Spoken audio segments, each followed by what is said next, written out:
રાજા ગુણસેનના હૈયામાં ભારોભાર સંતાપ છે. કોઈ રીતે ચેન પડતું નથી. રહી રહીને એનો પોતાનો પ્રમાદ એને ડંખી રહ્યો. મારો પ્રમાદ હતો, મેં કોઈને સૂચના ન આપી, એ મારો પ્રમાદ. સાચો પશ્ચાતાપ છે. બહાના કાઢી શકાય એવું હતું, બધું જ કરી શકાય એવું હતું. આરાધક ભાવની આ જ નિશાની છે. જીવ સરળ છે કે નહીં એના ઉપરથી ખબર પડે કે આ આરાધક છે કે. માણસ જ્યાં સુધી પોતાના અપરાધોને છાવરવાની વૃત્તિ રાખે ને ત્યાં સુધી એ આરાધક બની શકે નહીં. આરાધનાની, આરાધક ભાવની પાયાની શરત છે કે તમે સરળ હોવા જોઈએ. તમે સરળ હોવા જોઈએ. તમે જેવા છો તેવા. જો તમે તમારી જાતને પ્રગટ કરી શકતા નથી તો હજી ઉપર ઉઠવાની કે તરવાની આપણામાં લાયકાત નથી આવી, નક્કી થાય. બહુ અઘરું છે, બહુ જ અઘરું છે. આપણા હાથે કે આપણા થકી જો કંઈક અકાર્ય થઈ ગયું હોય, કંઈક નબળું કામ થઈ ગયું હોય તો આપણે વ્યક્ત કરતા 100 વખત વિચારીએ. અહીંયા બધું જ બોલશો દેરાસરમાં આવીને, કારણ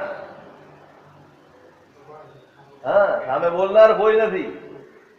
આપણે માનીએ છીએ કે મૂર્તિ છે માટે ચાલી જાય, પણ એ જ વાત જયારે ગુરુ ભગવંતની સમક્ષ કે કોઈકની સમક્ષ કબૂલ કરવાની હોય ને, નવને જે પાણી ચડે. આરાધક ભાવની પહેલી શરત આ છે, તમે સરળ હોવા જોઈએ. બહાનું ન કાઢે. આરાધક કોઈ દિવસ બહાનું ન કાઢે, કોઈ દિવસ. બહાનું એ જ વિરાધના. કોની વિરાધના છે? પોતાની આત્મ વિરાધના. આત્માને નુકસાન થયું, એને સંતાપ છે, એને પ્રમાદનો સંતાપ છે કે મેં પ્રમાદ કર્યો, માથું દુખ્યું, આ દુખ્યું, એ બધું બીજા નંબરની વાત છે. પણ હું સૂચના કરી શક્યો હોત કે આવશે, તમારે ધ્યાન રાખવાનું છે, પણ મેં એવું કઈ કર્યું નહીં. અને એ મનમાં એટલો બધો સંતાપ છે. કુલપતિ સમજાવી રહ્યા છે, બહુ જ ઉદારતાથી સમજાવી રહ્યા છે. ક્યાંય મનમાં એક નાનકડો ડંખ રાખ્યા વગર સમજાવી રહ્યા. કુલપતિ જે સમજાવી રહ્યા છે ને, એમાં સાધુતાની મહેક છે. એમાં સાધુતાની ઊંચાઈનો ખ્યાલ આવે છે કે સાધુ ક્યાં સુધી પહોંચે, ક્યાં સુધી પહોંચવું જોઈએ. કોઈને પણ દોષિત નહીં ઠેરાવવા સુધીની પરિણતિ બનાવવી. કોઈને પણ. મેં હમણાં 2 દિવસ પહેલા કહ્યું છું, ફરિયાદની પરિસ્થિતિને પણ આરાધના સમજે ને એનું નામ સાધુ. ફરિયાદ કરી શકાય એવી પરિસ્થિતિ છે, રાજાને કહી શકાય એવું છે, અને છતાંય ભાઈ તું શા માટે આવો સંતાપ કરે, શા માટે ખેદ કરે છે? તે કાંઈ અપરાધ કર્યો નથી, કોઈ જ અપરાધ કર્યો નથી. આપણા અંદર જો ક્ષમા હશે તો જ સામાના હૈયામાં પશ્ચાતાપ પેદા થશે. જો તમારા હૈયામાં ક્ષમા નહીં હોય ને તો સામાના હૈયામાં તમે આક્રોશ પેદા કરી આપશો, આવેશ પેદા કરી આપશો, ગુસ્સો પેદા કરી આપશો. તમે જતું કરવાની વૃત્તિ રાખો. ભાઈ થઈ ગયું, છોડ ને. શા માટે યાદ કરે છે? તમે જેમ છોડશો ને એમ પેલાને પશ્ચાતાપ. અને જો તમે એને સંભળાવવાની વૃત્તિ રાખશો, આવી ભૂલ કરાય, આમ કરાય, સમજ નથી પડતી, આ પણ રસ્તો છે, આ પણ રસ્તો છે. તમે એને ટોક્યા કરો, વારંવાર કોઈ ભૂલને લઈને તમે એને ટોક્યા કરો, શું થાય એના મનમાં? તિરસ્કાર પેદા થાય, દુર્ભાવ પેદા થાય, તમારા માટેનો અભાવો પેદા થાય. પછી તમે એમ કહો, જોયું સારા માટે કહીએ છે ને તો એ મનમાં આવું કરે. તમે સારા માટે ભલે કહેતા હો પણ સારી રીતે નથી કહેતા. સારા માટે કહેવું એ પણ સારી રીતે કહેવાનું જોઈએ. જ્યારે કહેવામાં મારો ગુસ્સો ભળે, મારો દ્વેષ ભળે ને ત્યારે સારા માટે કહેવાતું એ દંભ બની જાય છે. મારો ગુસ્સો ન હોવો જોઈએ અંદર, મારો દ્વેષ ન હોવો જોઈએ, તિરસ્કાર ન હોવો જોઈએ. સારાની બુદ્ધિ હોતી જ નથી.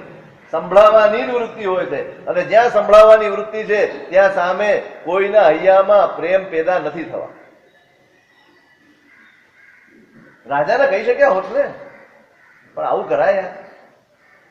આટલા બધા માણસો હતા, કોઈકને તો સૂચન આપવું છું. તમે 2 વાર 3 વાર 4 વાર વારંવાર જો ટોકો તો અભાવ થાય, અને એની સામે તમે જતું કરો, ભાઈ થઈ ગયું છોડ ને, તો શું પેદા થાય? પશ્ચાતાપ પેદા થાય એના અહીંયામાં. ચાલુ ભૂલ મારી હતી ને જતું આ કરે છે, ભૂલ મારી હતી અને જતું આ કરે છે. પશ્ચાતાપ પેદા થાય, મૈત્રી પેદા થાય, માણસ બીજી વાર સભાન થઈ જાય. આ શાસનની રીતિ છે. કોની રીતિ છે? આ શાસનની રીત છે. વ્યવહાર જગતની રીત ગમે તે હશે, શાસનની રીત બહુ અનોખી હોય. શાસન બદલો લેવામાં નથી માનતું, શાસન બદલી નાખવામાં માને. બદલો લેવો તો બહુ સહેલું છે, દુનિયાદારી છે. ધર્મ બદલી નાખવામાં પરિવર્તનમાં છે, ને પરિવર્તન તમારી ક્ષમાથી, તમારી કરુણાથી, તમારી ઉદારતાથી જ સામામાં પરિવર્તન આવે છે. જ્યાં સુધી હું ઉદાર નથી ત્યાં સુધી સામામાં પરિવર્તનની અપેક્ષા મારે રાખવી જ ન જોઈએ. હું ઠેકો લઈને બેઠો છું સુધારવાનો. હું સૂચના આપવાનો અધિકારી, જો મારો અધિકાર હોય તો માત્ર ને માત્ર હું સૂચના આપી શકું, એને જણાવી શકું, એના ઉપર અધિકાર ન સ્થાપિત. મારે આમ જ કરવું પડશે, સમજાવી શકાય. કુલપતિ સમજાવી રહ્યા છે, ભાઈ છોડી દે, આટલો સંતાપ નહીં કરો, આ ઉદ્વેગનું કોઈ કારણ નથી. રાજાને એમ થાય કે સાહેબ તમે આને, એના મનમાં થાય છે કે ભાઈ મારા કારણે એક તપસ્વી આત્માને, આમે મારા કારણે દુભાઈને આ જીવનમાં આવ્યા છે, મારા કારણે જ દુભાયા હતા, અને એમને આ જીવન સ્વીકાર્યું, આવી ઉગ્ર તપશ્ચર્યા સ્વીકારી, અને આજે પણ મારી એ વૃત્તિ નથી, આજે પણ હું એમની પીડાનું કારણ બન્યો. તમે ભલે નથી ગણતા કે આ અપરાધ નથી, પણ મારું મન ડંખે છે કે મારા કારણે એક તપસ્વીના દેહને પીડા થઈ છે, અંતરાય થયો છે, ધર્મમાં અંતરાય કર્યો છે. નહીં મહાનુભાવ, ધર્મમાં અંતરાય કોઈ અંતરાય નથી. આ તો ઉલટાનું તમે ધર્મમાં સહાયક બન્યા છો. તપ સંપદા વધી છે એમની, એટલે તમે તો ધર્મમાં જ સહાયક બન્યા. જેમ સમજાવે છે, જેમ ઉદારતા દેખાડે છે, એમ એનો પશ્ચાતાપ વધે છે. મને મારા ઉદ્વેગને કોઈ રીતે શાંતિ થાય એવું નથી સાહેબ. જ્યાં સુધી અગ્નિ શર્મા તાપસ મારા ઘરે આહાર નહીં ગ્રહણ કરે ત્યાં સુધી મને શાંતિ નહીં થાય. કુલપતિએ કહ્યું કે ભલે ભાઈ, તને જો એમ લાગતું હોય કે આ રીતે તને શાંતિ થશે, તો હવે પછીનું પારણું જયારે આવે અને જો કોઈ પરિસ્થિતિ પ્રતિકૂળ ન હોય, બધું જ અનુકૂળ હશે ને પારણું આવશે, તો તમારા ઘરે આહાર ગ્રહણ કરશે. બસ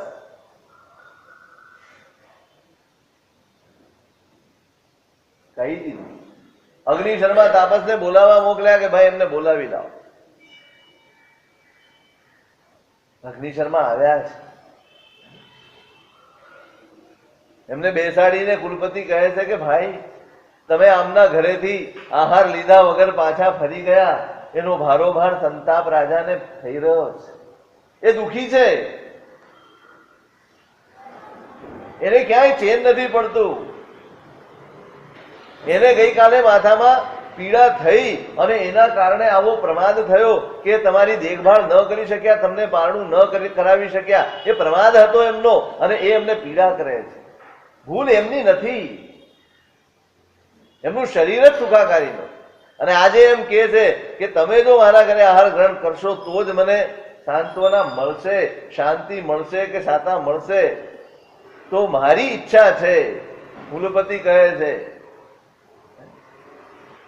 કે આ રાજા પ્રત્યેના સદભાવના કારણે હવે પછીનું જે પારણું આવે એ તમે ત્યાં કરો, એવી મારી ઈચ્છા છે, એવું મારું વચન.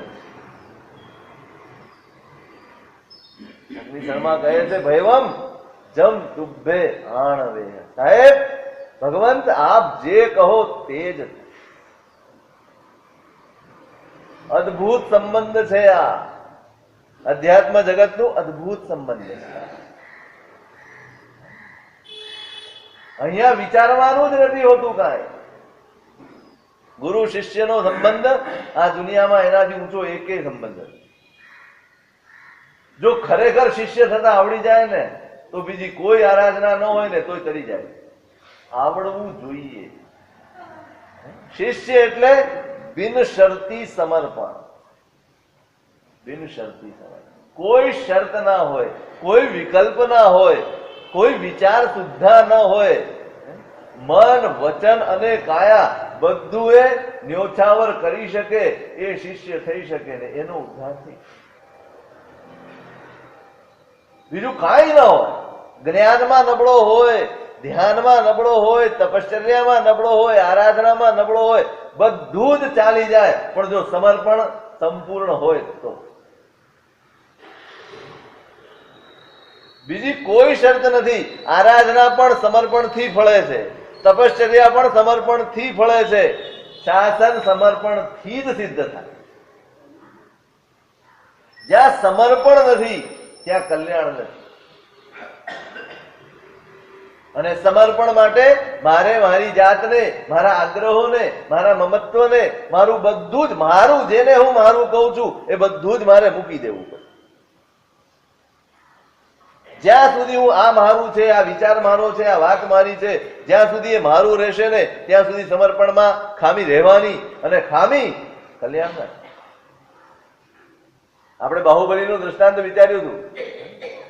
સંપૂર્ણ છતાંય સમર્પણમાં ખામી છે ચારિત્ર પ્રત્યે. અહંકાર રહી ગયો છે, સમર્પણમાં ખાંચો આવી ગયો, કલ્યાણ રોકાઈ ગયું.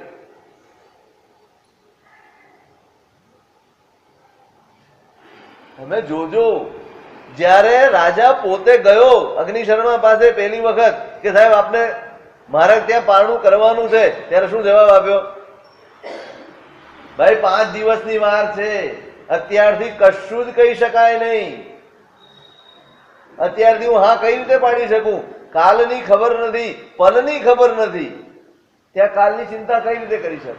એ પણ એક જવાબ હતો, કારણ કે સીધો એમની પાસે આવ્યો. એ જવાબ પણ સાધુતાને શોભે એવો જવાબ. અને આજે જયારે 1 મહિનો બાકી છે અને ગુરુ મહારાજે કહ્યું છે, કુલપતિએ કહ્યું છે કે તમારે પારણું કરવાનું છે, સાહેબ તહતથી, ત્યાં કોઈ વિકલ્પ નથી કરતા. આપણે સાધુતાની જ શોભા. ત્યાં એમ નથી કહેતા સાહેબ મહિનાની વાર છે, આપની વાત તો સાચી છે, કઈ વાંધો નથી, આપણે કરશું, તમે આપ કહો એમ જ કરશું, પણ સાહેબ મહિનાની વાર છે, કેવડાવી દઈશું, બોલાવી લઈશું ફરી વાર. જે વિચાર કરવા ઉભો રહે, ગુરુ આજ્ઞા કરે અને વિચાર કરવા માટે ઉભો રહી જાય, તર્ક કરવા માટે ઉભો રહી જાય, એ શિષ્ય આશીર્વાદ પામવાની પાત્રતા ગુમાવી દે. વિચાર કરવા ઉભો રહ્યો, આજ્ઞા ગુરુનામ વિચારણીય. ગુરુની આજ્ઞા કશો વિકલ્પ લાવ્યા વગર સ્વીકાર કરવાની. શાસ્ત્રોમાં શિષ્ય માટે વિશેષણો આપ્યા. આણા સંખી, આણા નિર્દેશ વસ્તી. આજ્ઞાનો આકાંક્ષી હોય, સતત એને એમ થાય કે સાહેબ મને કઈક આજ્ઞા ફરમા, મને કોઈક આજ્ઞા કરે. અને આજ્ઞા કરે ને તો એમ સમજે કે હું, મારી પાત્રતા હતી માટે મને આજ્ઞા. પાત્રતા વગર આજ્ઞા નથી થતી. વાતો બધી થાય, આજ્ઞા ન કરે. આજ્ઞા કરે એ ધન્યતા જ. આના નિર્દેશવતી, જેવી આજ્ઞા હોય એ પ્રમાણે કરવામાં એને આનંદ હોય, ઉલ્લાસ હોય, વિકલ્પ નહીં, તર્ક નહીં, સંકલ્પો નહીં, કાંઈ જ નહીં. 1 મહિનાની વાર છે, પણ અગ્નિશર્માને કોઈ વિકલ્પ નથી આવતો કે મહિના પછીની વાત અત્યારે.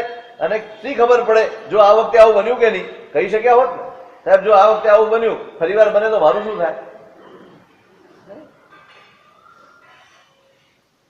આજ્ઞા છે તો તપ છે, આજ્ઞા છે તો ચારિત્ર છે, આજ્ઞા છે તો આરાધના છે, આજ્ઞા છે તો જ કલ્યાણ છે. આજ્ઞા નથી તો આ કાંઈ. ગમે તેવી તપશ્ચર્યા હોય, ગમે તેવું ચારિત્ર હોય, ગમે તેવી આરાધના કરતો હોય, આજ્ઞા ન હોય ને તો આ બધું જ નકામું છે,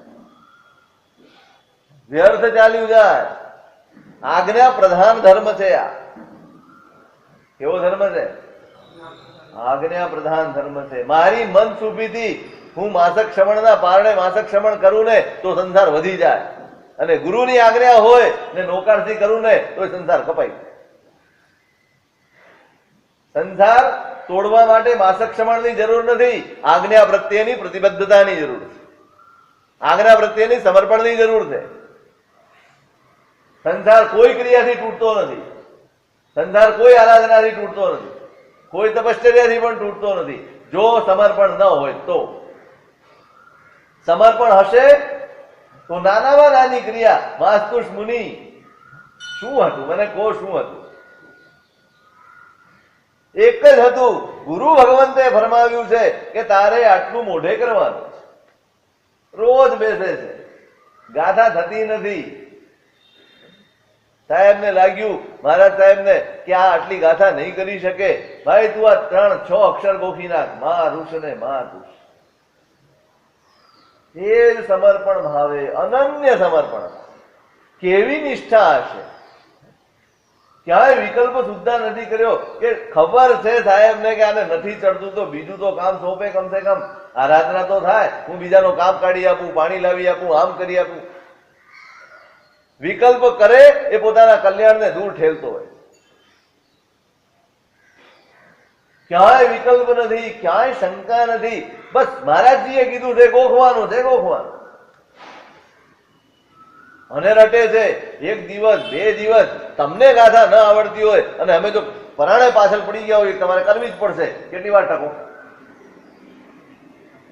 તે દિવસે તો વળી સામયિક લેવાઈ ગયો, 2 ઘડી બેસે ખરો, પણ બીજે દિવસથી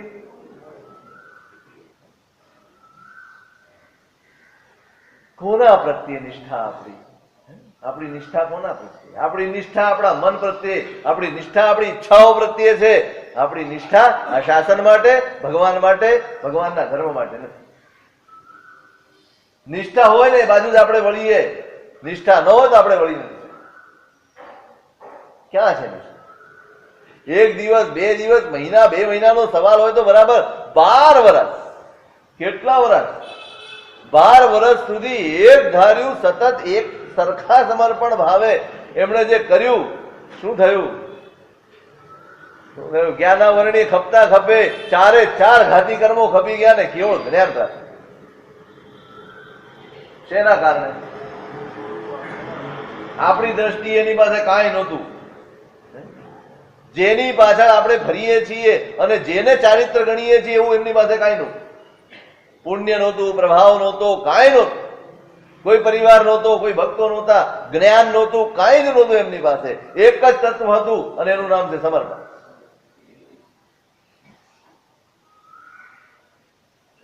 આજ્ઞા છે ને ગુરુ મહારાજ. સાધનાના ક્ષેત્રે ગુરુ એ અનિવાર્ય તત્વ છે. આત્માની ઉન્નતિ કરવી હશે તો ડગલે ને પગલે જરૂર પડશે, ડગલે ને પગલે જરૂર પડે. નિમિત્તવાસી આત્મા છે, સતત ભયમાં જીવવાનું છે. ક્યારે કયો વિચાર સવાર થઈ જાય, કયું નિમિત્ત મળે અને સાધના ક્ષેત્રમાંથી ખસેડી નાખે, કલ્પના નથી આપણી. એક પગલું ખોટું પડે એટલે આખો રસ્તો. ચાલતા હોય એમને વિહારમાં ઘણી વાર અનુભવ થાય, આમ 2-3 રસ્તા આવી ગયા હોય ને, હવે હનુમાનથી જો કોઈક રસ્તે ચાલી ગયા હોઈએ, એક ડગલું ખોટું ભરાય પછી તમે ચાલો 4-5 કિલોમીટર ને ખબર પડે કે આપણે ખોટા રસ્તે આવી ગયા. ભૂમિઓ જોઈએ અને ગુરુ એ ભૂમિયા છે. કોણ છે ગુરુ? ગુરુ ભૂમિયા છે. એની આંગળી પકડ્યા વગર તમારી પાસે કદાચ પુણ્ય હશે, પુણ્ય હોય તો બહારની બધી સમૃદ્ધિ મળે, તમે ભૌતિક દ્રષ્ટિએ ઘણા આગળ નીકળી શકો. તમારો પરિવાર મોટો હોય, શિષ્ય પરિવાર મોટો હોય, ભક્તનો પરિવાર મોટો હોય, આપણા કહેવાથી શાસન પ્રભાવના ઘણા બધા કાર્યો થતા હોય, આ રીતે ઘણો વિકાસ થાય. પણ એ ભૌતિક દ્રષ્ટિએ આગળ વધેલો આત્મિક દ્રષ્ટિએ પતન પામી ચૂક્યો. ગુરુ વગર આંતરિક વિકાસ સંભવ નથી. ડગલે ને પગલે જરૂર પડે. હરિભદ્ર સુરી મહારાજ જેવાને કે સિદ્ધસેન દિવાકર સુરી મહારાજ જેવાને પણ ગુરુની જરૂર પડી. ક્યારે? આચાર્ય થયા પછી. આપણે શરૂઆતમાં વાત કરી હતી, પેલા બૌદ્ધ મઠમાં શિષ્યો ભણવા ગયા અને એમના દ્વારા એમને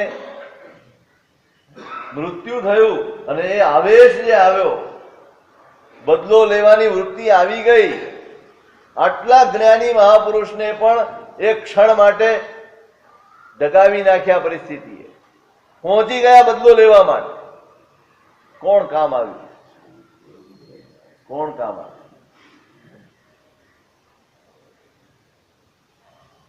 ગુરુ જ કામ આવશે. પેલા નક્કી કરો કે મારે મારા આત્માની ઉન્નતિ કરવી છે, તો જ ગુરુનો ખપ, બાકી ગુરુનો ખપ પણ નહીં. આણમ ચ ઐકંતો ભમય જરા મરણ દુર્ગમની. આજ્ઞાને ઓળંગે એને જન્મ જરા મૃત્યુના ચક્રાવામાં સતત ભટક્યા કરવું છે. આજ્ઞા સર્વોપરી છે. આ શાસન હમણાં કહ્યું મેં, આજ્ઞા વગરનું માસક ક્ષમણ સંસારનું કારણ બની જાય.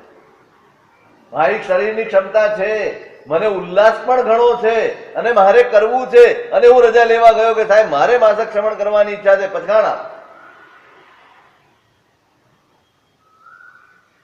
અને ના પાડી દે, નથી કરવું. શું કરાય? શું કરાય? ના પાડી દીધી. વિનંતી કદાચ તમે એકાદ વાર કરી શકો, પણ ના પાડે ને એને જો આનંદથી સ્વીકારવા જેટલી મારી તૈયારી ન હોય તો સમજવું જોઈએ કે હજી તો પાત્રતા જ નથી. શક્તિ છે, પાત્રતા નથી. તપની શક્તિ એક વસ્તુ છે અને તપની પાત્રતા એક વસ્તુ છે. ધર્મની શક્તિ, ધર્મ કરવાની શક્તિ હોવી એ એક અલગ વસ્તુ છે, અને ધર્મ કરવાની પાત્રતા હોવી એ બંને અલગ વસ્તુ છે. શક્તિ હોવાથી ધર્મ ફળતો નથી, પાત્રતા હોવાથી ધર્મ ફળે છે. શું હોવાથી ફળે છે? આપણે જે ધર્મ કરીએ છીએ ને, શક્તિ જોઈને કરીએ છીએ. ઈર્યાવય કરવા માટે પણ પાત્રતા જોઈએ, પ્રતિક્રમણ કરવા માટે પણ પાત્રતા જોઈએ, કોઈ પણ ધર્મ કરવા માટે પાત્રતા જોઈએ. માત્ર શક્તિ કામ ન લાગે. પાત્રતા વધે, નાનકડો પણ ધર્મ તારી આપે. ઈર્યાવય અહિમુત્તાને કેવળ જ્ઞાન કરાવી આપે, પાત્રતા હોય તો. અને નહીં તો 14 પૂર્વીઓ પણ રખડી ગયા. શક્તિ હોવી અને પાત્રતા હોવી. ગુરુ શક્તિ જોઈને આદેશ નથી આપતા, ગુરુ પાત્રતા જોઈને આદેશ. જો મારો તપ, જો મારી આરાધના મારી અંદર અહંકાર પેદા કરવાની હોય, એ કોણ જોઈ શકે? હું જોઈ શકવાનો? હું સમજી શકવાનો? નહીં. માસક ક્ષમણ રોકીને અથવા મને કોઈ ક્રિયા કરતા રોકીને મારું અહિત રોક્યું છે, એમણે હિત નથી રોક્યું. અને આટલી સમજણ ન હોય એ કઈ રીતે પાત્ર હોય છે?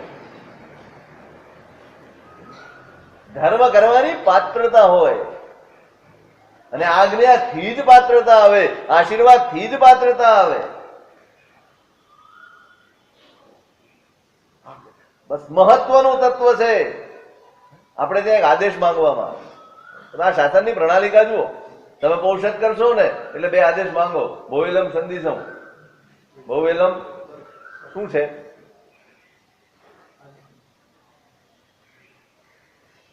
આખા દિવસની કોઈ પણ ક્રિયા હોય, મારે આ આસન ઉપરથી ઊભા થવું હોય ને તો પણ મારે રજા લેવી પડે. મારે ઊભા થઈને નીચે ઉતરવું હોય તો રજા લેવી પડે. કોઈકની સાથે કોઈક આવ્યું છે અને મારે વાત કરવી છે ને, રજા લેવી પડે. આ શાસન છે. આ શાસન છે. દરેક બાબતની રજા લેવી પડે. મારે બોલવું છે, મારે મૌન કરવું છે, મારે તપશ્ચર્યા કરવી છે, મારે પારણું કરવું છે, જે કંઈ કરવું છે બધાનો આદેશ લેવો પડે. હવે આપણે છે ને એક શ્વાસોશ્વાસ લઈએ છીએ, એક આંખો પટપટાય છે, એ આપણા હાથમાં નથી. એ સહજ ભાવે થાય છે. એટલે એની વારંવાર આજ્ઞા માંગી શકાય એવી નથી, એ સંભવિત નથી. માટે બહુવેલમ સંધિસમ ને બહુવેલમ કરશું એ આદેશ માંગીને એના માટેનો આદેશ માંગી લઈએ. સાહેબ આ ક્રિયા થયા કરે છે, એની આપની પાસે અત્યારથી જ આજ્ઞા માંગુ છું, પણ બાકી આખા દિવસની કોઈ પણ ક્રિયા હશે તો તો આજ્ઞા પ્રમાણે નહીં, આજ્ઞા માંગવા આવીશ. પૌષધ કરીએ. તમારે દેરાસર જવું હોય તો પૂછવા આવો કે નહીં? સાહેબ દેરાસર જઈએ. ખાવા જવાનું હોય તો સાહેબ ખાવા જઈએ છે, પણ વાતો કરવી હોય તો પૂછવા આવો ખરા? સાહેબ વાતો કરવા બેસીએ છે. સાહેબ સુઈ જવું છે, પૂછવા આવો. કેમ? એ તો આપણને અધિકાર થોપી રાખ્યા.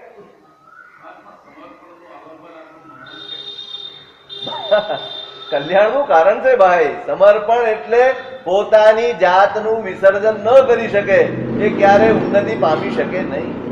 સમર્પણ એટલે પોતાની જાતનું વિસર્જન. મારો કોઈ આગ્રહ નહીં હોય, મને ભલે સાચું લાગતું હોય. ગુરુ મહારાજ વિહાર કરીને જઈ રહ્યા હતા, શિષ્યો સાથે છે, વૃદ્ધ મુનિ બી સાથે છે. હવે એમને ચાલવામાં તકલીફ છે, નમી ગયા છે. જંગલના વિહારો તે સમયનો કાળ છે. જંગલમાંથી જ વિહારો કરવા. એમાં એક જગ્યાએ ઝાડ નીચે સાપ બેઠો. સાપ જોયો એટલે ગુરુ મહારાજે પેલા ગરડા મહારાજને કહ્યું કે પેલા સાપને કેટલા દાંત છે જોઈ આવો. શું કહ્યું? આ સાપના દાંત ગણી આવો. એક વિકલ્પ લાવ્યા વગર, એક પણ ચાલ્યા મહાત્મા ચાલ્યા પેલા સાપની પાસે. હવે સાપ શું કરે? પ્રેમ કરે. હવે બેઠો તો એને જોયું કોક આવ્યો એટલે છંછેડાયો, એટલી જોરથી ફૂંફાડો માર્યો ને એટલે પેલા મહારાજ ફળક કરતા એકદમ આમ થઈ ગયો. એટલે પેલી કમર વાંકી વળી ગઈ હતી ને, સીધી થઈ ગઈ.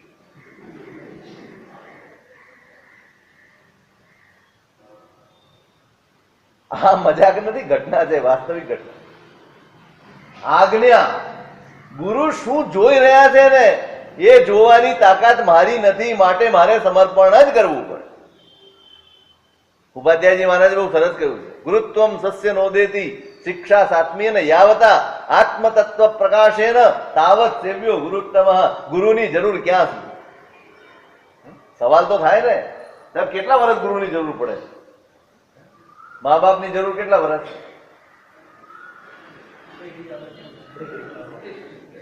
તમે યાર આજે આજુ બોલી જાવ છો. ક્યાં સુધી આપણને ગુરુ એ ક્યાં સુધી ઉપયોગી? મા બાપ ક્યાં સુધી ઉપયોગી? ઉપયોગી ને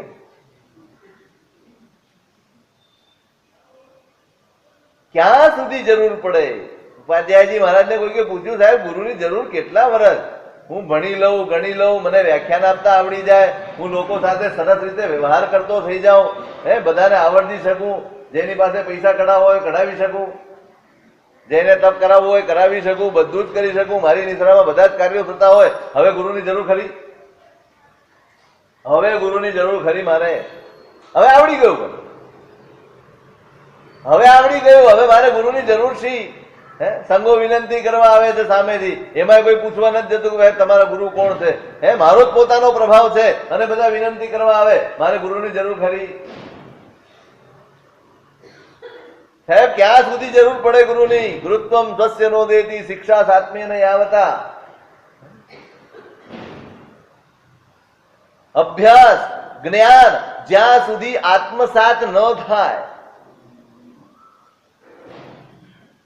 અને એ અભ્યાસ આત્મસાત થયા પછી તમારું આત્મતત્વ પ્રકાશિત ન થાય, આત્માનો બોધ ન જાગી જાય અને એ રીતે તમારા પોતાની અંદર ગુરુતા પેદા ન થાય ને ત્યાં સુધી ગુરુની જરૂર. એક જ વાક્યમાં કેવું હોય તો તમે પોતે ગુરુ તરીકે લાયક ન બની જાઓ ત્યાં સુધી ગુરુની જરૂર. ગુરુમાં જે દ્રષ્ટિ છે, ગુરુનો જે ઉઘાડ છે, ગુરુ જે જોઈ શકે છે, વિચારી શકે છે, એ કક્ષા તમારી આવે ત્યાં સુધી ગુરુની જરૂર પડે. ત્યાં સુધી આવડત છે એ પુણ્યના કારણે છે. આવડત તારતી નથી, પાત્રતા તારે છે. કોણ તારે છે? આવડતથી કોઈ તરતું નથી. આવડત ન હોય, મેં હમણાં કહ્યું તમને, આવડત નહીં હોય તો શાસનમાં ચાલશે, કોઈ જ આવડત નહીં હોય તો ચાલશે, પણ પાત્રતા વગર નહીં ચાલે. ગુરુત્વમ સ્વસ્ય નો દેતી, પોતાની અંદર ગુરુપદ પેદા ન થાય, ઉઘાડ ન થાય ગુરુપદનો, પણ એ કેનાથી થાય? શિક્ષા સાત્મીય યાવતા, જ્ઞાન આત્મસાત થઈ જાય અને આત્મા ઉઘડી જાય એનું નામ ગુરુપદ. ગુરુ વ્યક્તિ ના જુએ, ગુરુ એનું હિત જુએ. ભલું જોઈ શકે, હિત જોઈ શકે અને હિતને માટે થઈને કડવું પણ કહી શકે ને એ ગુરુ. પંપાળે તે ગુરુ ના થાય. કોણ ના થાય? સાચું કહી શકે. કારણ હિત કરવું છે, સ્વાર્થ નથી, કશું જ મેળવવું નથી.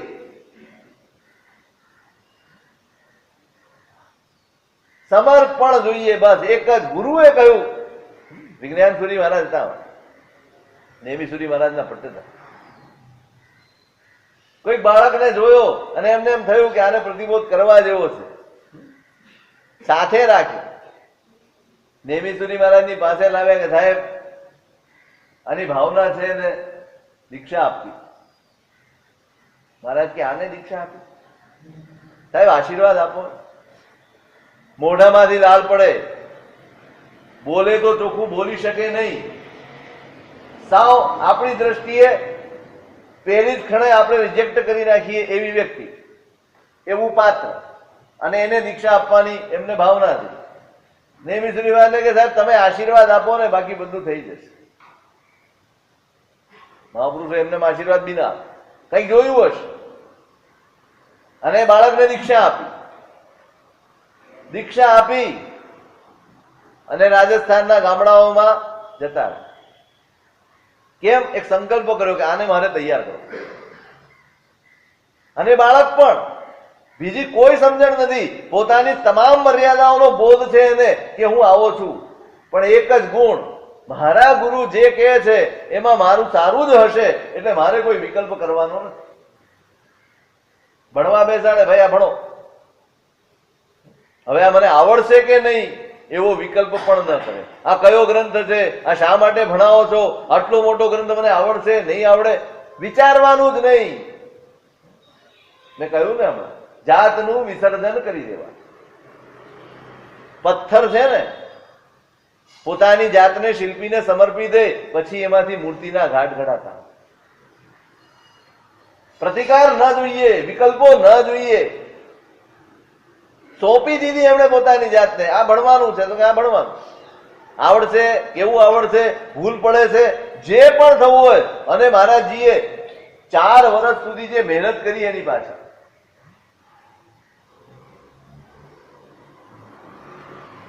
જે કોઈ પણ ગ્રંથ ભણાવ્યા બધા એમાં નિષ્ઠાથી, અને જોજો સમર્પણ હશે ને ત્યાં કર્મોના ભૂક્કા બોલાઈ જવાના, અંતરાયો તૂટવાના. આશીર્વાદમાં જે તાકાત છે દુનિયામાં, પુણ્યમાં નથી. એ તાકાત આશીર્વાદમાં છે. શેમાં નથી? પુણ્યમાં એ તાકાત નથી, આશીર્વાદમાં તાકાત છે.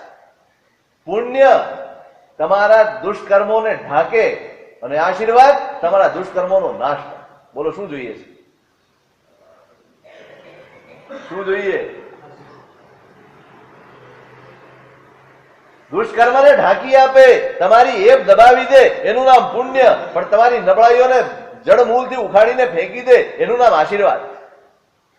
અને આશીર્વાદે કામ કર્યા, ક્ષયોપશમ વધ્યો. આ શાસનમાં એક સ્થિતિએ પહોંચ્યા, એ અમારા કસ્તુર સુરી મહારાજ. પ્રાકૃત ભાષા, એ ભાષાના સંશયમાં એમનો શબ્દ આખરી ગણાતો આખા શાસનમાં. પ્રાકૃત ભાષાની કોઈ પણ સમસ્યા હોય, કસ્તુર સુરી મહારાજ પાસે જાઓ અને જે સમાધાન આપે એ આખરી ગણાય. આ કક્ષા કોણે આપી? આ સમર્પણ. આ સમર્પણ. અહીંયા તો એક જ વાત છે, આપે કહ્યું એમાં મારું કલ્યાણ જ છે. મને નહીં આવડે કે આવડશે એની ચિંતા કોણે કરવાની? જે દાડે હું ચિંતા કરવા માંડું તે દાડે ગુરુ છોડી દે. બધો વિણીય વિણવો પઢમ ગણહરો સમત્ત સુયનાણી જાણંતો વિતમત્થમ મિમ્મી હૈયો સુણઈ સબ્બમ. ગૌતમ સ્વામી મહારાજ, તમે યાદ તો કરો, કેવું સમર્પણ, કેવું. બધો વિણીય વિણવો. એમનો વિનય આજે પણ આદર્શ ગણાય. પઢમ ગણહરો કઈ કક્ષા છે? પદમાં ક્યાં છે? પહેલા ગણધર છે. સમસ્ત સુયનાણી શ્રુત જ્ઞાન, સમસ્ત શ્રુત જ્ઞાનના પારગામી છે. આ કક્ષાએ રહેલો આત્મા પણ સમવો શરણમાં બેસે ને ભગવાન દેશના આપે, બધી જ ખબર હોય ભગવાન શું કહી રહ્યા છે ને શું, પણ એને સાંભળે વિમ્મીય એવો સુણઈ સવમ. ઓહો, જાણે પહેલી વાર સાંભળી રહ્યા છે, જાણે મને ખબર જ નથી એટલા વિસ્મય ભાવથી સાંભળે. આનંદ શ્રાવક ભગવાને કીધું કે ભાઈ તમારી ભૂલ છે, આનંદ સાચા છે, જાઓ મિચ્છામી દુક્કડમ આપી આવો. પહેલા ગણધર શ્રાવક છે સામે. કોણ છે? શ્રાવક છે. કાંઈ નહીં, હશે સાહેબ, હવે આવી રીતે ભૂલ થઈ જાય. કલ્યાણ કરવું છે એને એક પણ ખાંચો પોસાય નહીં, એક નાનકડી પણ ખામી. કલ્યાણ કરવું છે એને ન પોસાય. જેને વટ મારવો છે એને બધું જ પોસાય, જેને અહંકાર કરવો છે એને બધું પોસાય. કલ્યાણ કરવું છે એને નાનકડો પણ શલ્ય ન પોસાય. ચાલ્યા ગયા અને આનંદને કહે છે સાહેબ મિચ્છામી દુક્કડમ, આ ભૂલ મારી હતી.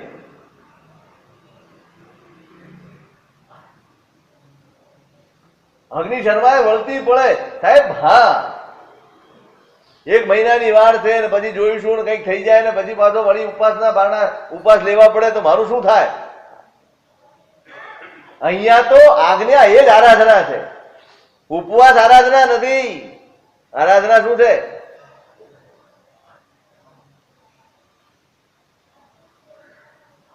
સ્વીકારી લીધું. ગુણસેનને આશ્વાસન આપે છે, અકારણે સંતાપ પૈરાયા. કુલપતિને કહે છે કે આ રાજા જે સંતાપ કરે છે ને એનું કોઈ કારણ જ નથી. શા માટે સંતાપ કરે છે? જવો ન કિંચી મેં પરલોય વિરુદ્ધ મણુચિઠ્ઠી અમે અને જે કઈ પણ ઘટના બની છે એમાં મારા પરલોકને કોઈ નુકસાન થયું નથી. પરલોક વિરુદ્ધ કોઈ આચરણ આને કર્યું જ નથી. શા માટે સંતાપ કરે છે? બહુ મહત્વની વાત છે. હા, જે કઈ પણ ઘટના બની છે ને એનો સંબંધ તો માત્ર ને માત્ર આ ભવ સાથે છે, આ શરીર સાથે છે, આ જિંદગી સાથે છે. પરભવ સાથે શું સંબંધ છે આ ઘટના? કોઈ સંબંધ નથી. શા માટે સંતાપ ઉઠાવો? કોની સાથે સંબંધ છે? આ ભવ, આ શરીર અને આ પરિસ્થિતિઓ સાથે સંબંધ છે, જેને મારે કાલે અહીંયા મૂકીને જવાની. એના ખેદ હું કરું? એનો સંતાપ હું ઉઠાવું કે આણે મારી સાથે આમ કેમ કર્યું? આ શરીર, આ પરિવાર, આ ધંધો, આ પૈસા, આ પદાર્થો, આ સંબંધો, આ મારું તારું, આ બધું જ આપણે લઈ જવાના? ખરેખર ખરેખર નથી લઈ જવાના. ગમે તેટલી મહેનત કરીએ તોય નહીં લઈ જઈ શકીએ. કોઈ વિકલ્પ જ નહીં. એ ખરેખર પૂછું, કોઈ વિકલ્પ ખરો? મેં પહેલા પણ કહ્યું, જો આ બધું જ મૂકીને જવાનું જ હોય, આમાંનું કશું જ મારી સાથે આવવાનું ન જ હોય, તો એના માટે આને મારું લઈ લીધું, આને મારું પડાવી લીધું, આને મને આટલું ન આપ્યું, આને મારી સાથે અન્યાય કરો. કોણ મારું? શું મારું? કેટલું મારું? કયો અન્યાય? વિચાર આવે? ક્લેશ જેના માટે કરીએ છીએ, સંતાપ જેના માટે વેઠીએ છીએ, કે કષાયોને વૈમનસ્ય જેના માટે વધારીએ છીએ, એમાંનું કશું જ એક પણ પરિસ્થિતિ, એક પણ આપણી સાથે આવવાની? આપણે કોનું બગાડીએ છીએ ખબર? આ કષાયો કરીને, આ વૈમનસ્ય વધારીને આપણે આપણો પરલોક બગાડીએ છીએ. કદાચ તમે બળુકા હશો ને તો તમારી પરિસ્થિતિ તમારે વશ થઈ જશે. તમારા ભાગનું જેટલું હશે એના કરતા પણ વધુ મળી જશે, પણ તમે તમારું પરલોક બગાડી લીધું. શું બગાડ્યું? કેવું છે આ બધું? તમે સ્ટેશને જાઓ, વેઇટિંગ રૂમમાં બેઠા હો અથવા ટ્રેનમાં જતા હો અને 5, 15, 25 જણાનો તમને પરિચય થઈ જાય, તમે હસી મજાક આનંદ લાંબી તમારી મુસાફરી હોય અને તેમાં તમે મળી જાઓ, બસ આનાથી કઈ જુદું ખરું? દરેક પોતાનું સ્ટેશન આવશે, ઉતરી જશે અને તમે હાય હેલો કરીને છૂટા પડશો, તમને કોઈ ખેદ નહીં થાય. અને અહીંયા આટલો બધો આપણે ખેદ કરીએ, આટલો બધો સંતાપ ઉઠાવીએ. આણે મારી સાથે આમ કર્યું, કોની સાથે કર્યું? મારી વસ્તુ લઈ લીધી, મારી સત્યનો બોધ જ્યાં સુધી થતો નથી ત્યાં સુધી સમાધિનો આનંદ પામી શકાતો નથી. સચ્ચાઈનો બોધ થવો જોઈએ. આજ સુધી આપણે આ જ ઘૂંટ્યું છે, આ મારું, આ મારું, આ હું, આ હું, આ હું, આ જ ઘૂંટ્યું છે. અને બધું જ ઘૂંટાઈને સંસ્કાર બની ગયા. શું બની ગયા છે? સંસ્કાર બની ગયા છે. કેટલા ગાઢ સંસ્કાર, કેટલા ગાઢ. ઊંઘમાં મારું ને તારું જતું નથી. આપ કેવા સંસ્કાર છે? કોઈ પણ પદાર્થ જોઈએ એટલે એમ થાય આ સારું છે, નબળું છે, પ્રતિભાવ આવ્યા વગર રહે નહીં. શેના કારણે? આપણે ઘૂંટ્યું છે. 1-2 વર્ષની વાત નથી, 5-50 વર્ષની એ વાત નથી, 2-4 ભવની પણ વાત નથી. કેટલા ભવથી ઘૂંટ્યું છે? અનંતા ભવથી આ જ વાત ઘૂંટી છે. આ મારું, આ મારું, આ મારું, આ મારું. અને એ ઘૂંટીને આપણે સંસ્કાર બનાવ્યા છે અને એ સંસ્કારને તોડવાના છે.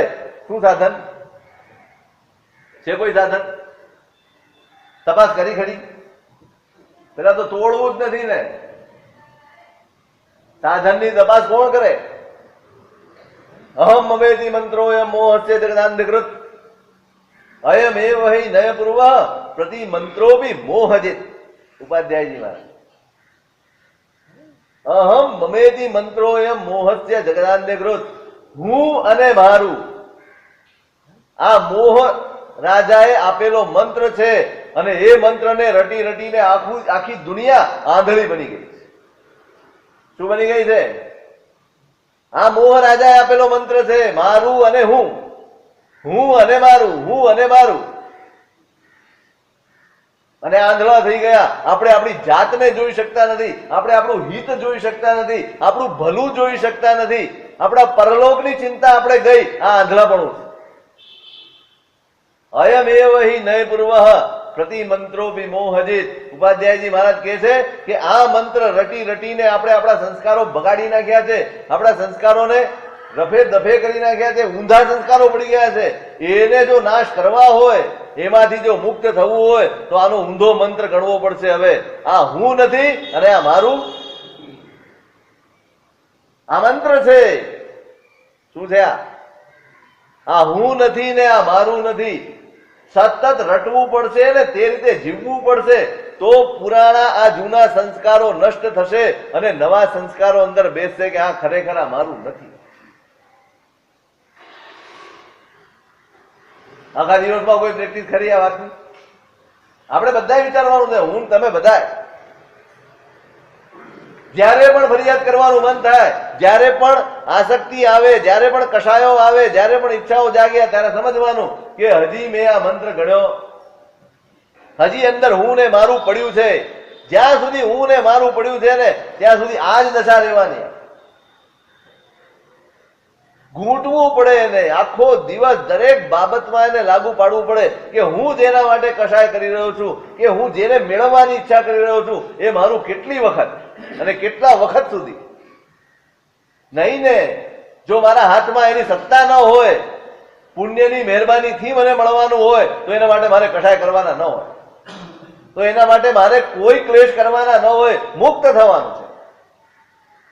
દરેક પરિસ્થિતિમાં સતત તમે આનું ચિંતન કરો. આ બધી સાધના છે ભાઈ. આ સાધના લુખ્ખી સામાયિકોથી કાંઈ નહીં થાય. 24 કલાક આનું રટણ હોવું જોઈશે. આ હું નથી અને આ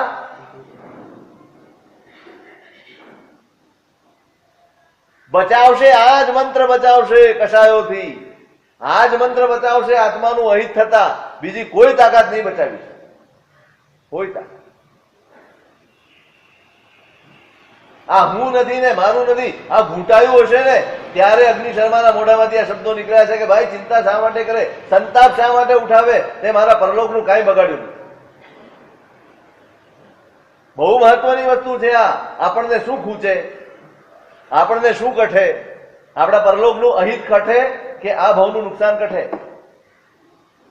આપણું ધ્યાન, આપણું ફોકસ આ ભવના નુકસાન ઉપર હોય કે ભવાંતરના નુકસાન ઉપર હોય?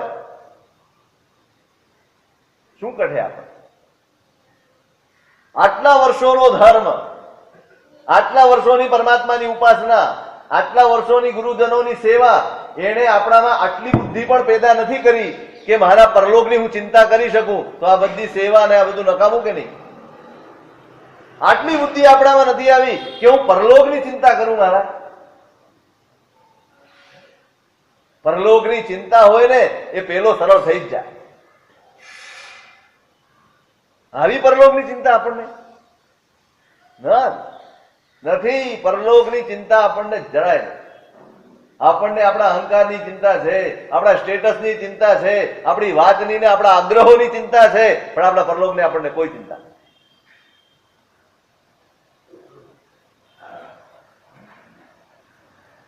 આરાધનાની શરૂઆત આનાથી થાય, મારો પરલોક ન બગડવો, મારા પરલોકમાં મારા આત્માનું અહિત ન થવું જોઈએ. પરલોકના સુખની નહીં, ફરીવાર શેની? પરલોકના સુખની નહીં, પરલોકના હિતની ચિંતા કરવાની. ભવાંતરમાં ક્યાંય વળી પાછા આ કષાયોના ભોગ ન બનવું પડે, આ વિષયોના ભોગ ન બનવું પડે, આ ઈચ્છાઓને આધીન જીવવું ન પડે, એવી કોઈ પરિસ્થિતિ મારે જોઈતી નથી ભગવાન. પરલોકનું અહિત ન થવું જોઈએ.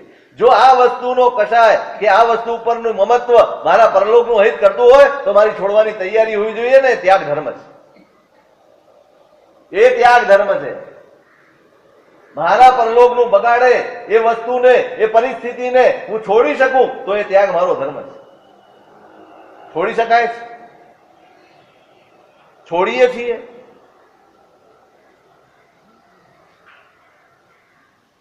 કેવું ઘૂંટ્યું હશે અગ્નિજન્મમાં, તમે વિચારો. એના મનમાં આવે છે આનાથી મારું પરલોક, આ લોક કે આ ભવના વિશે તો હું નિશ્ચિંત છું, મને કોઈ પરવા નથી આ ભવની. કોઈ આમ કરે છે, કોઈ તેમ કરે છે, કોઈ મશ્કરી કરે, કોઈ કઈ કરે. હવે આ બધાથી ઉપર ઉઠી ગયો છું અને મારા પરલોકને બગાડવાની તમારી કોઈ તાકાત? એ મારા હાથમાં, કોના હાથમાં છે? આ ભાવ કદાચ પૂર્વથી નક્કી થયેલો છે અને મારે એ રીતે જીવવાનું છે, પણ આવતો ભાવ નક્કી કરી શકું એમ છું કે મારે કેવી રીતે જીવવું.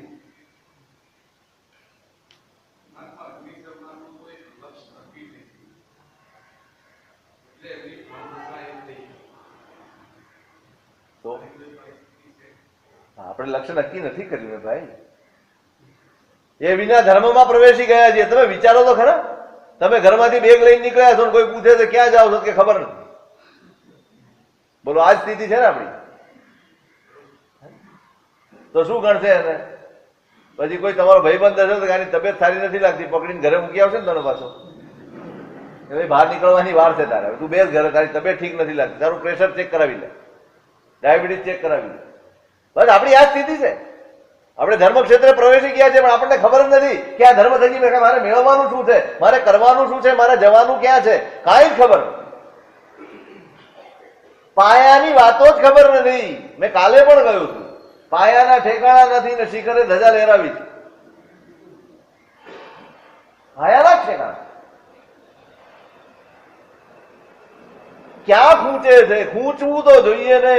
મારો પરલોક અને એમાં થતું મારું અહિત, અનંત ભાવથી આપણે આપણું અહિત કરતા આવ્યા. હવે ભગવાન તમે મળ્યા, પરમાત્મા જેવા પરમાત્મા મળે, દેવગુરુ ધર્મ મળે અને જો પરલોકમાં હિત થાય તો દુનિયામાં બીજી કોઈ તાકાત નથી જે આપણા પરલોકનું હિત કરી આપે. આ છેલ્લું સાધન છે જે તમારા પરલોકનું હિત કરી આપી શકે. એ મેળવ્યા પછી પણ જો ડૂબવું છે તો તારવાની તાકાત આ દુનિયામાં કોઈ નહીં. નાવડી લઈને ડૂબવું છે તો ડૂબો. પછી કોણ તારી શકે તમને? કોણ તારી શકે? નાવડી તારે છે પણ પથરા ભરો તો, પથરા ભરો તો શું થાય? નાવડીમાં આવી જવા માત્રથી નિશ્ચિત નથી થઈ જવાતું. તમે શું ભરો છો ને એ મહત્વનું. ખાલી ધર્મમાં પ્રવેશ કરી ગયા એટલે તમે પામી ગયા નહીં.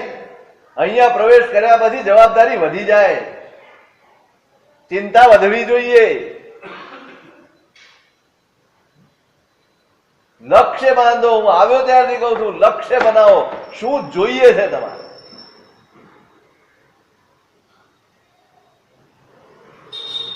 આત્મકલ્યાણથી ઓછું લક્ષ્ય આ શાસનમાં પ્રવેશ કરનારનું હોય જ નહીં, હોઈ શકે જ નહીં. અને જેને આત્માનું લક્ષ્ય હશે એને જ પરલોકના હિતની ચિંતા થવાની. પરલોકનું હિત.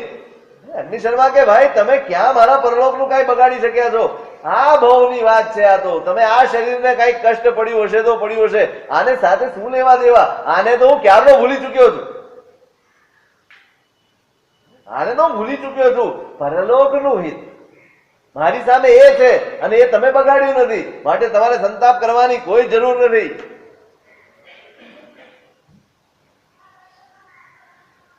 રાજા કઈક આશ્વસ્ત થયો. કુલપતિની આજ્ઞા છે, ગુરુની આજ્ઞા છે, એટલે આવતા મહિને જો કોઈ વિઘ્ન નહીં આવે, પરિસ્થિતિ બધી અનુકૂળ હશે અને જો પારણું આવશે તો હું તમારે ત્યાં આહાર ગ્રહણ કરીશ. ભાઈ સાંત્વના મળી ગઈ. રાજાને કઈક આશ્વાસન મળ્યું કે હા મારી વાત. વાત સાંભળીને પણ રાજાને એમ થાય કે આ કઈ કક્ષાના મહાત્માઓ છે, આ કઈ કક્ષાના આત્માઓ છે. આવો અપરાધ, આવી ભૂલ, અને છતાંય એને ધર્મમાં સહાયતા ગણે, એને ઉપકાર ગણે. અહોભાવ ગઈકાલે હતો એના કરતા બમણો થઈ. અહોભાવ માટે પણ પાત્રતા જોઈએ. પુણ્યથી પેદા થાય એને આકર્ષણ કહેવાય, અને પાત્રતાથી પેદા થાય એને અહોભાવ કહેવાય. આપણા અહીંયામાં આકર્ષણ પેદા થાય છે, અહોભાવ બહુ ઓછો પેદા થાય. તપાસજો તમારા અહોભાવ. અહોભાવ પુણ્યનું ઓશિયાળું નથી હોતું. પાત્રતા દેખાય ને ત્યાં અહોભાવ પેદા થાય. પુણ્ય હોય ત્યાં આકર્ષણ પેદા થાય. અહોભાવ પેદા થયો છે, આશ્વસ્ત થયો, થોડી વાર બેઠો છે અને પોતાના રાજમહાલે નીકળ્યો છે. અને ધીમે ધીમે ધીમે સમય વીતતો જાય છે અને મહિનો વીત્યો છે. પછી શું થાય છે? શું સ્વરૂપ તે અગ્રે અધિકાર